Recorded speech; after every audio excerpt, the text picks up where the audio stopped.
Delmarva Today with Don Rush. The mother of Gavin Knupp has been charged with embezzlement. Local governments impose burn bans as the heat wave spreads across Delmarva. The historic African-American school San Domingo has been named as a candidate for a National Historic Site. We'll have an intimate portrait. And we'll take a look at the significance of Unity Square in downtown Salisbury. You're listening to Delmarva Today. This is Don Rush. Turn to Coastal Point reporter Susan Canfora. Welcome to the program. Thank you, Don. So, right off the top, blockbuster news that the mother of Gavin Knupp, who was killed in a hit-and-run accident, has now been charged with embezzlement. The accident, of course, has drawn widespread support for Gavin's family around the county. What's going on? Well, what we understand is Tiffany Knupp is the Ocean Pines woman who's the mother, as you said, of the late 14-year-old Gavin Knupp, who was killed by a hit-and-run driver in July 2022. That case has taken a few twists and turns, including charges against the suspect, Tyler Mallow, being dropped because the case was originally filed in the wrong court, and then charges being reinstated. Now, this week, Tiffany Knupp is being accused of embezzling more than $12,600 from two funding sources, the Gavin Knupp Foundation and Shake Up Pool Bar. She faces 9 charges, including embezzling from that Gavin Knupp Foundation. The foundation was started after the teenager was killed. Those bringing charges against Mrs. Knupp are saying she swore under oath that she was allowed, that it was okay, if she used the money from the foundation to pay for her divorce. But in the charging documents, there are statements from the foundation board members saying, no, nobody on the board ever told her that was okay. Another problem Tiffany Knupp is facing is that more than $3,200 was raised at the Ocean City's Shake Up Pool Bar, and that money was earmarked for a 16-year-old man from Delmar who was killed in October last year in a traffic accident. But none of the money raised in his memory was ever deposited.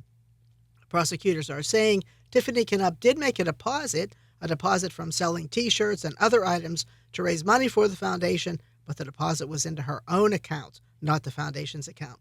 The Gavin Knupp Foundation was established after young Gavin was killed, and the intent was to provide scholarships for young men and women. And, of course, we did talk to Tiffany's attorney, Thomas Moronic Jr., to get his reaction to the charges.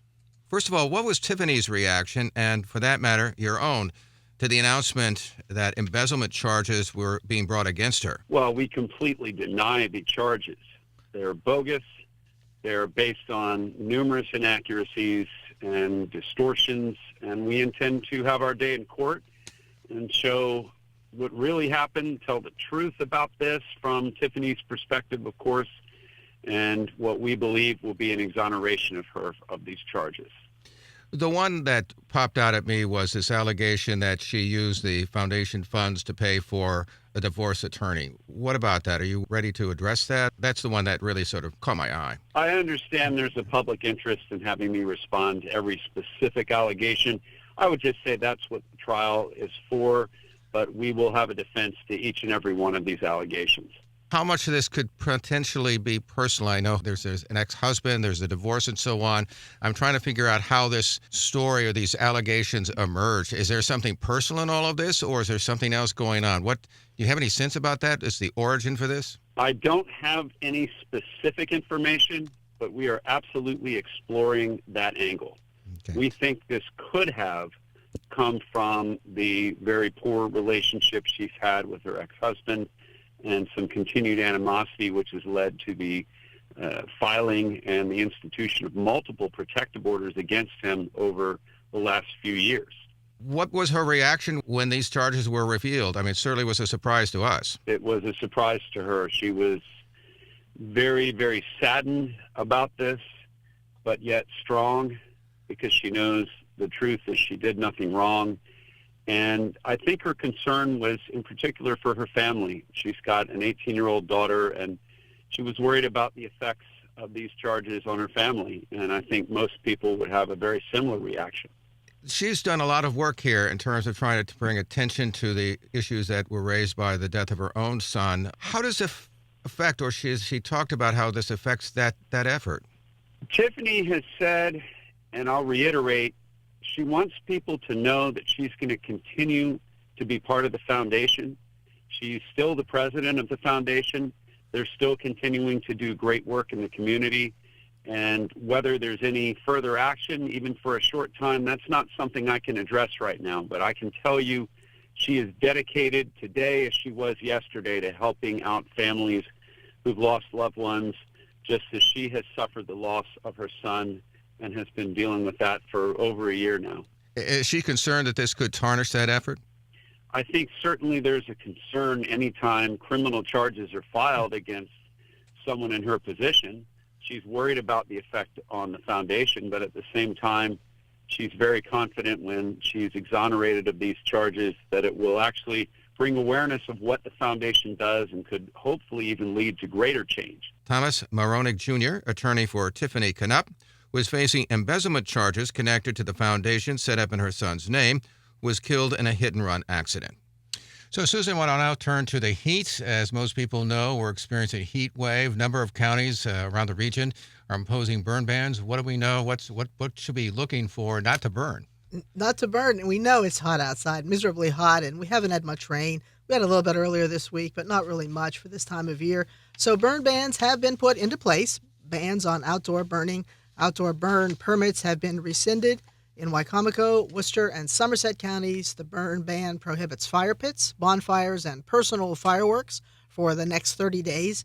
In Wicomico County, County Executive Julie Giordano put a ban into effect on June 20th. In her role, she can ban all burning for 7 days. Dry conditions are likely to continue and extend into the foreseeable future, so she will probably recommend an extension of the ban, at least until the weather changes. Lorenzo Cropper, he's the Director of Emergency Services for Wicomico County, told the council the burn ban will likely extend into July.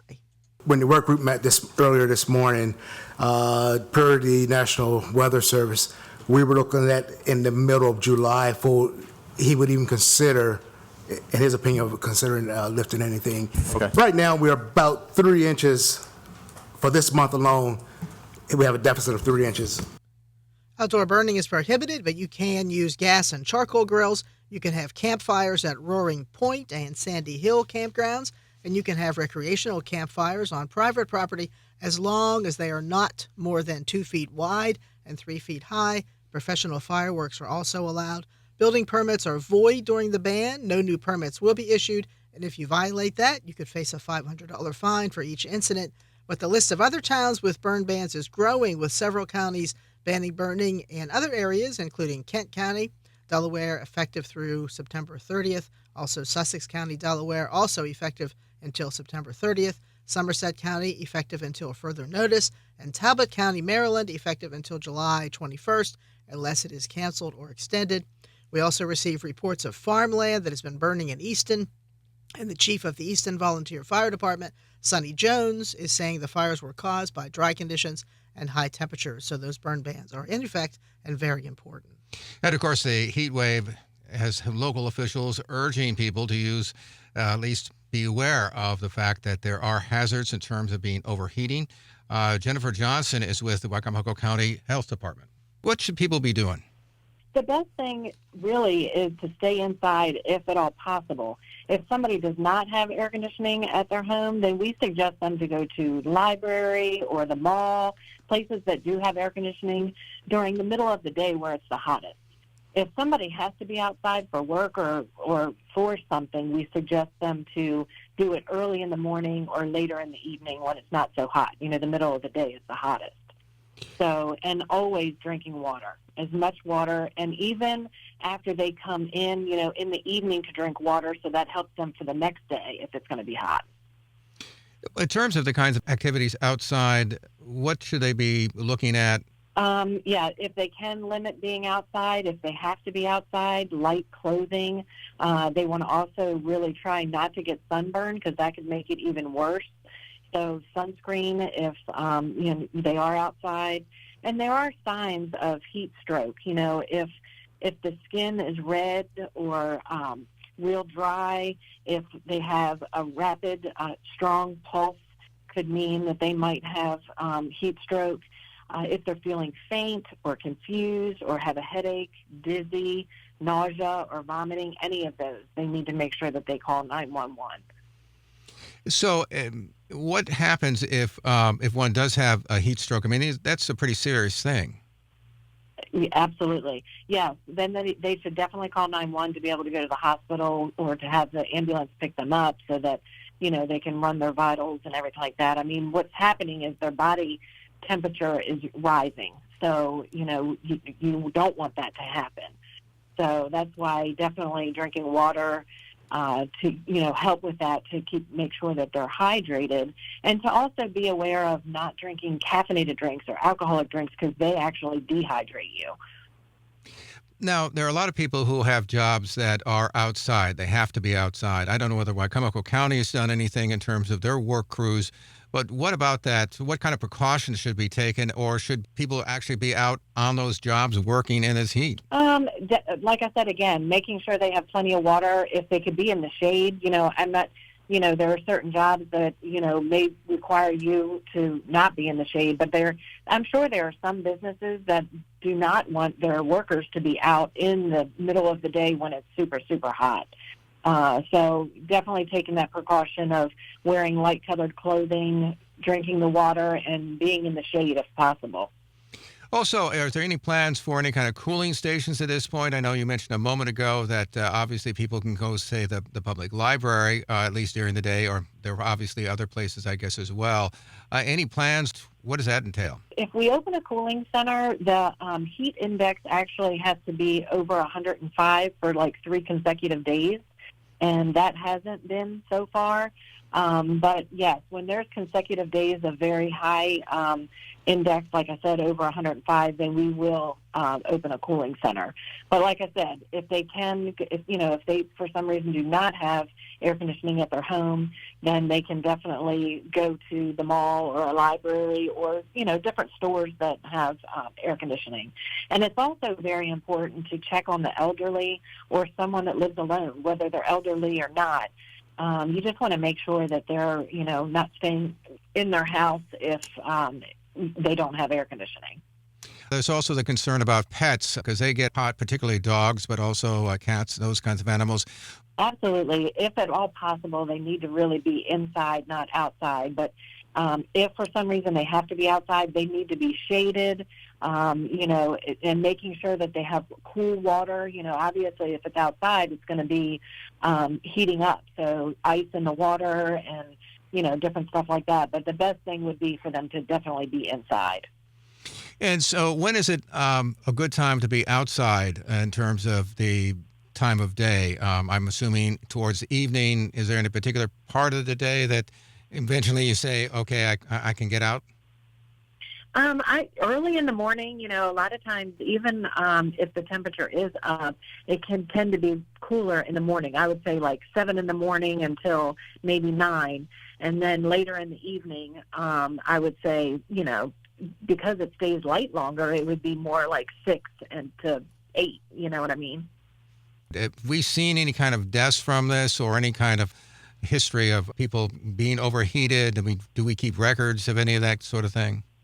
Yes, they do keep record of that, and I'm pretty sure there's been one in the state of Maryland so far this year because the state sent something out. It wasn't here in Wycomico County, but I think they have had maybe one so far this year. So are you optimistic we'll be able to get through this heat wave, which, as I understand it, according to some people I've talked to, this may very well become the norm in terms of a series of heat waves? Yes, I think we definitely can get through it. You just really have to, like I said, take the precautions. I think sometimes people think just drink a lot of water during the day, but it's also important to drink it into the evening so that it can help you be hydrated for the next day. You know what I mean? I think sometimes we just think about that moment of drinking water, but it's important to always be hydrating so that you can handle even the next day. Jennifer Johnson with Wycomico County Health Department on the precautions people should take during the current heat wave. Susan, we also have the National Park Service that's identified the San Domingo School, an African-American school in Wycomico County, as a candidate for a National Historic Site. Many of us, of course, have done stories on this school from time to time. What do we know in terms of this potential nomination? There's a good possibility the San Domingo School in Sharptown will be on the National Historic Site.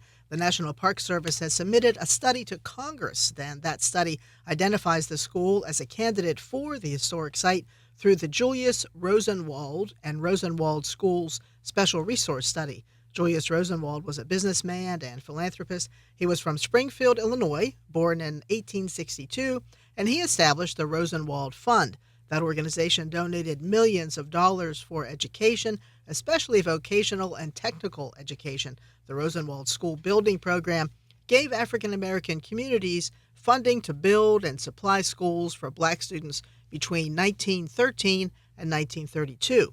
The San Domingo School was built in 1919 under that Rosenwald program. Maryland Governor Wes Moore has said he likes the idea of the school being on the National Historic Site. He said Rosenwald schools played a critical role for African American children.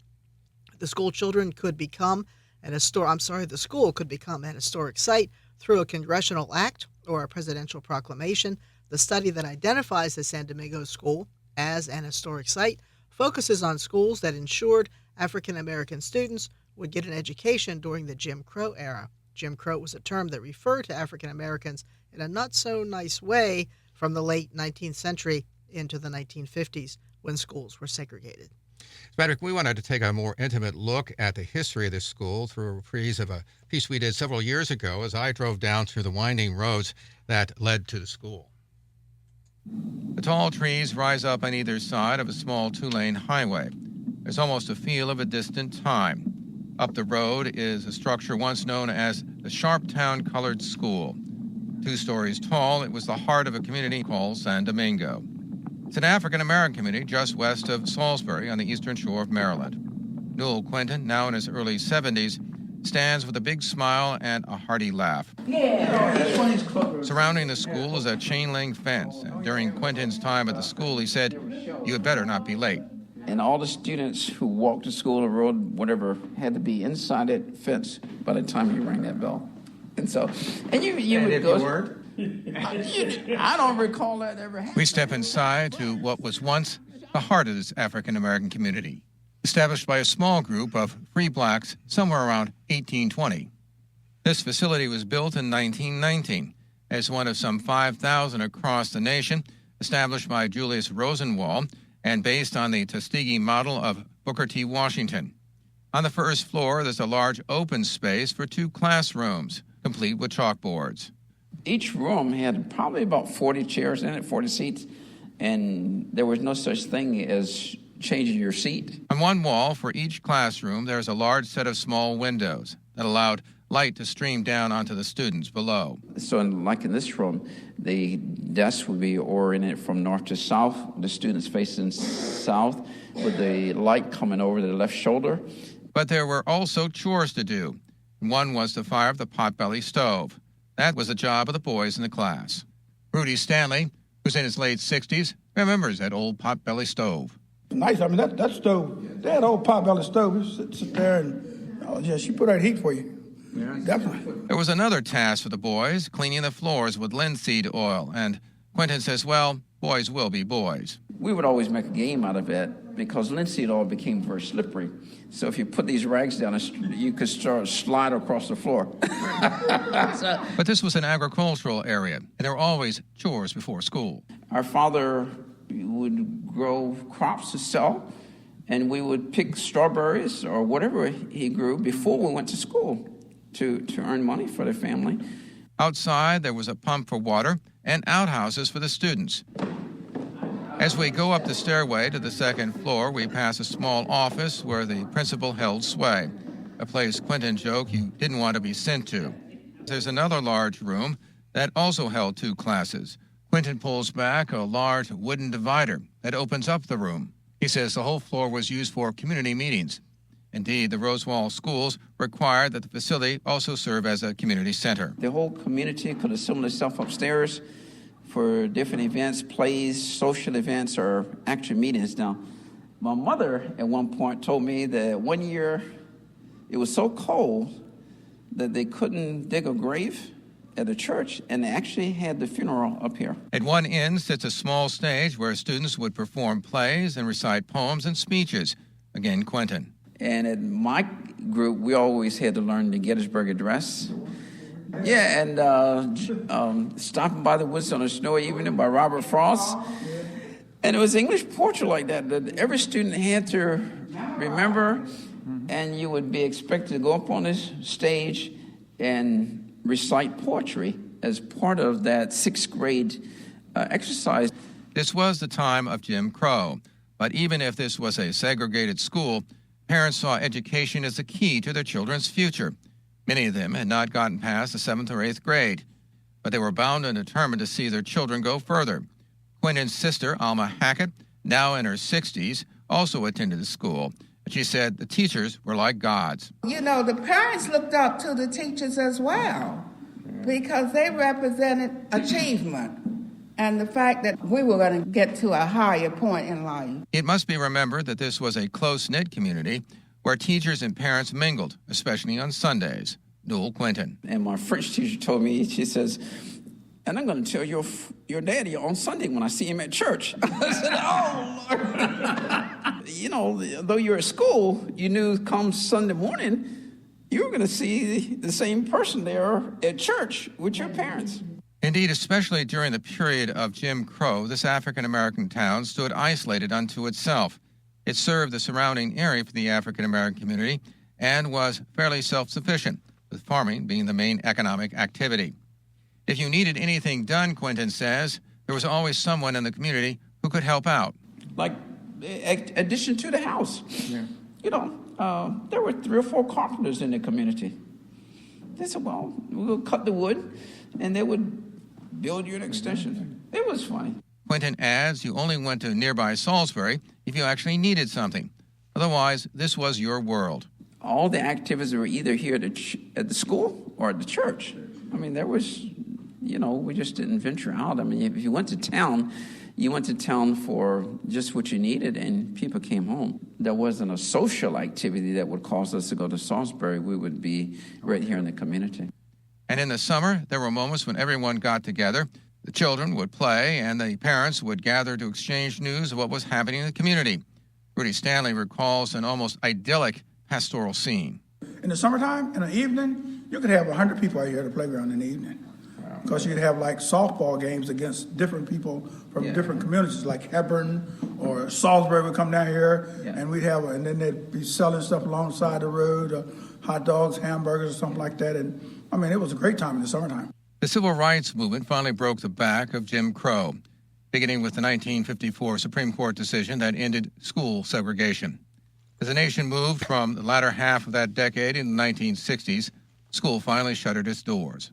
Quentin says there's no doubt about the injustice of segregation, but with its end, many, especially the young people, began moving away, chasing the opportunities opened up to them. While we were trying to achieve equality of improved living standards, we then unfortunately lost the togetherness and the sense of independence, the sense of helping each other, the sense of being successful as a group, and then became more of an individual thing. These days, the former school is a community center and a historical building.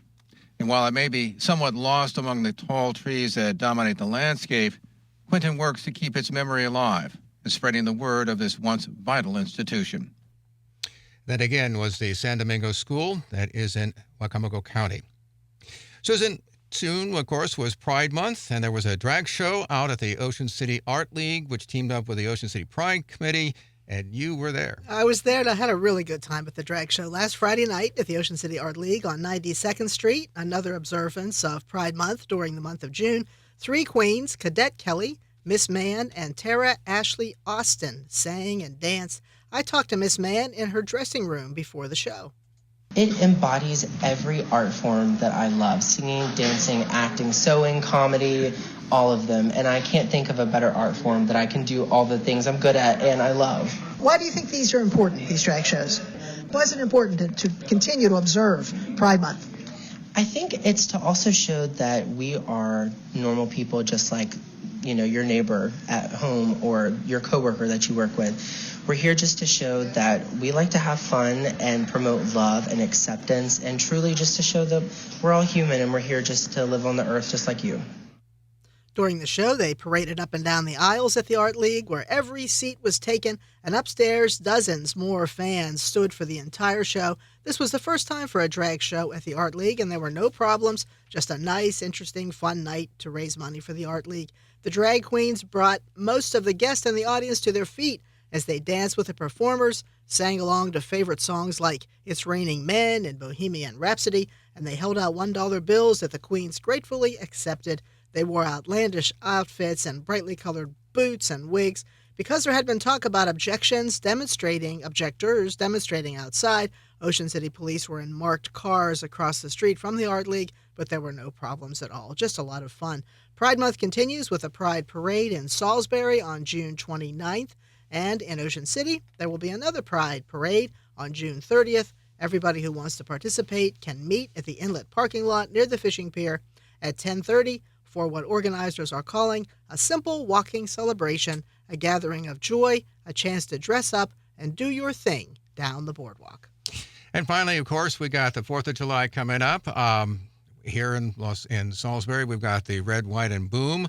What's the region looking like in terms of the celebrations? 4th of July is next Thursday, of course, and there are a lot of events planned in Ocean City, Salisbury, and in Delaware. In Salisbury, the very popular Red, White, and Boom will be at Bennett High School. Fireworks will begin at 9:15 p.m., but the doors will open at 6 p.m., and there will be some events between 6 and 9:15. This is a free event open to the community. At Ocean City, there will be 2 fireworks displays, one at Northside Park up north and on the beach downtown at Caroline Street. For both of them, there will be musical entertainment, and fireworks will be at 9:30. If you try to park at the inlet, I wouldn't recommend it. The price per hour is going to be $5 an hour instead of the usual $3 an hour. But city buses will be running, and also the park and ride on Route 50 just west of the drawbridge will be open with buses going in and out of town. At Bethany Beach, a parade is planned for noon on July 4th with a concert of 1970s music at 7:30 p.m. and fireworks at dusk, depending on weather conditions. In Millsboro will have the first 4th of July event with the annual Stars and Stripes this coming Saturday, June 29th from 6 to 9:30 p.m. at the ball field on State Street. It, too, is free and open to the public, and that event will feature a disc jockey, 12 food trucks this year, and 24 vendors selling and displaying arts and crafts and other goods. Look for Rita's Flavored Ice cream, hot dogs, Thai food, and the ball field concession stand will also be open. So no matter where you go to celebrate, have a good time and be safe. Well, I now turn to Mike Dunn. He's president and CEO of the Greater Salisbury Committee, and he's the guy who actually came up with this idea of returning fireworks to Salisbury, the Red, White, and Boom. And we had a chat about how it all came about. Salisbury is gearing up for the 4th of July with its annual Red, White, and Boom fireworks show. You're listening to Delmarva Today. This is Don Rush. The event will be held at the James M. Bennett High School football field, and the gates will open at 6 p.m. But there was a time when the skies over Salisbury were dark, surrounded only by the light of fireworks from other towns around the region. The man behind Red, White, and Boom is Mike Dunn, now president and CEO of the Greater Salisbury Committee. We sat down and talked with him about how his idea one night has turned into an annual event. So first of all, how did this thing come about? Yeah, so you got to go back. It's 2011 or so. And the city of Salisbury at that point in time had just gone through its 6th consecutive year of not having free community fireworks. They were everywhere around us, right? Berlin and Willards and Ocean City and Cambridge. But yet here sat Salisbury and we didn't have fireworks. And so quite literally, Don, on a Saturday night, I had an idea while lying in bed. And the next day, my wife Karen and I were headed to Assateague just to do an Assateague day. And I turned to her and I said, Karen, I'm going to bring fireworks back to Salisbury next year. And she looked at me like I had 3 or 4 heads and said, what in the world are you talking about? And I said, well, here's what I'm talking about. We haven't had fireworks. I know I can do it. So we're going to bring back fireworks. And we did. That was in August 2011. So obviously we had missed that year. But with that, the idea had been planted in my head. I knew it would work, and off we went. So what kind of response did you get in terms of the people? I mean, did they think that you were crazy? No. So one of the first ideas we had was, let's not just have 4th of July, let's call it something. So we came up with the name Red, White, and Boom. And the very first phone call I made was to my good friend, Bill Gordy.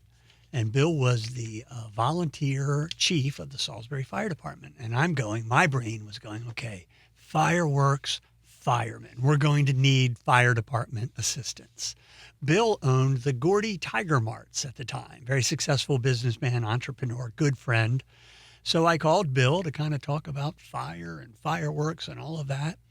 By the time I hung up, I had my first major donor. Bill said, I believe in this so much.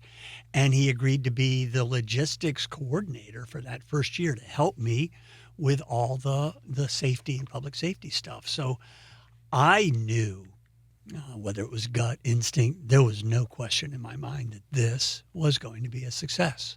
And so on that very first year, when it was held right here, about 100 yards from where we're sitting here at Salisbury University, and thousands and thousands of people came, I knew it was the right thing. You couldn't be, this was at the beginning of Jake Day, when Jake was the mayor. And Jake says to this day, that's when he was thinking about running for city council. When he watched us go before the city council to ask for a monetary contribution for Red, White, and Boom, and they said no, Jake Day said, all right, that's it. I got to run for city council. That wasn't the only reason. But he goes, I can't live in a community where we're not even able to put $500 or $1,000 toward hosting free community fireworks. And so in that first year, Don, we raised $40,000 and we set up an endowment at the Community Foundation, which is still up and going. And we're at, I don't know what year this would be. I can't do that math, 11th or 12th or 13th year. And Red, White, and Boom is now, it's a tradition here in the Salisbury community. So you mentioned on one hand that the city council basically said no, and yet you had on the other hand a lot of support, it sounds to me like. I mean, there seemed to be a chasm, a gap. Yeah. Well, the no was really for monetary support, right? And they had stopped kind of, and I remember I used to be the president of the city council. We used to give certain amounts of money to various charities. They had kind of stopped doing that. Mayor Jim Ireton was all behind this. He was the mayor at the time, in full support. And in fact, certain things on the first year that you remember, it was really hot that year, as it often is on the 4th of July. The fire department had just come out here at Seagull Stadium and gotten everything ready, and the fireworks people are there. And Bill Gordy took us to lunch. We grabbed pizza, took the firemen to lunch. I get a cell phone call from Mayor Ireton, then Mayor Jim Ireton.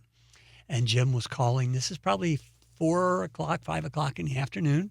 He goes, hey, thanks for everything. I just need to make sure, do you need anything from the city of Salisbury? And again, their fire department and police department, public works, everything had been out there. I said, no, Mayor, it's been great. You've been great. We're all set. But so the city of Salisbury was behind it. Mayor Ireton, they just, if you will, made a decision not to make a donation at that point in time. And your relationship, obviously, with Ireton had been very contentious in the political arena, but everybody seemed to come together. Oh, I mean, come on, Don. 4th of July, fireworks. It's a bit like selling a guy named Santa Claus on Christmas morning. You can't be the community that you want to be if you can't even pull off a Christmas parade or fireworks on the 4th of July. So that's part of the reason that I knew that this was going to be a success. Historically, going back to when I was a kid, the Salisbury JCs were in charge of the fireworks forever. And over time, the JCs kind of fell apart as an organization. They still exist, but they couldn't handle it. They couldn't raise the money for it. So as a kid, my parents were involved in the Salisbury JCs, and because of where they were launched and where I grew up, right by Y High, they were launched 300 yards behind my backyard, and the Salisbury JC's annual 4th of July party was in our backyard. So I had a firsthand seat our first row seat to, oh, so this is how the community comes together and does something like this. So that stuck with me. And so when the time came, I was like, anybody could have done it, but it just so happened that I came up with the idea. And I knew enough people. I knew that raising the money to do it wouldn't be a problem. And so we did it. As a kid, as you mentioned, as a kid, what was that like to see those fireworks just almost right out your backyard, right? For me to this day. I mean, the great part of Red, White, and Boom, which are now held here at Bennett High School, you are as close to fireworks as you are legally allowed to be. And we wanted to go, I kind of do things in a big way. We wanted to go big. And so we're shooting fireworks 500 and 600 feet up in the air. And they're not right over your head, but they're pretty close to over your head. So the experience as a little kid is what it was still to this day. It's just fun, and there's fireworks, and, it's America and it's Americana. So how has this event changed over the years? Because it's moved, I think, in different locations. Yeah, we've been, we were here at SU, then we were at Bennett, and we were over by Y-High and the old mall property, but it's been back here at Bennett for probably the last 3 or 4 years. So that's kind of its permanent home. And most importantly and significantly, I never did this by myself. There were always people that were part of it. But my goal all along was not for me to always be the person at Red, White, and Boom. So I went to a lunch that was arranged by the young professionals of the Salisbury Area Chamber of Commerce, and 2 young men there named Brian Nelson and Ryan Weitzel. I made the pitch. They called me the next day. They kind of watched me for a year or 2, and Brian and Ryan have been taking care of this for the better part of 4 or 5 years now. And Brian is a Boy Scout troop leader, so he loves all stuff Americana. He loves fireworks, and so I'm always there if they need anything. And I'm the founder of Red, White, and Boom, but thanks to Brian Nelson and Ryan Weitzel and their hard work, we did a seamless transition, and they do a wonderful and a fantastic job with this every year. So when you go out there and you see those fireworks, what goes through your mind? I'll tell you, the very first time that first year, and fireworks have started, and Karen and I were sitting in lawn chairs, again, 100 yards from where we are right now. It took me probably a solid minute. I just had to look down because it was one of those, oh my gosh, we've done this. And I was surrounded by the 25 or 30 people who had made this happen. So it was then, and it is now, still emotional. It's, the takeaway for this, it's not about me. It's about, this is the kind of community where if you've got a good idea, and it doesn't matter who you are. If you've got a good idea, this is the kind of community that can embrace it. And so I had a good idea. The timing was right. Again, fireworks on the 4th of July, kind of a bit of a no-brainer. But there's a tremendous amount of pride and many people in this community who are involved in so many different things. They feel that same thing. But there's no question that still I get a little bit of chill down my spine knowing, hey, you know what? I made this happen. That's kind of a good feeling. A few tears maybe? Oh, yeah. No, absolutely. I tear up virtually every year. Honest to goodness, I do. Yeah. Mike Dunn, President and CEO of the Greater Salisbury Committee, and the man who in 2011 came up with the idea of returning fireworks to Salisbury, now known as Red, White, and Boom. Gates open at 6 p.m. at the James M. Bennett High School football stadium. You're listening to Delmarva Today. This is Don Rush. And we've been joined in the studio this afternoon by Susan Canfor. She's a reporter for Coastal Point. Appreciate you stopping by and chatting with us. It's always a pleasure, Don. Thank you. And you are listening to Delmarva Today. I'm Don Rush.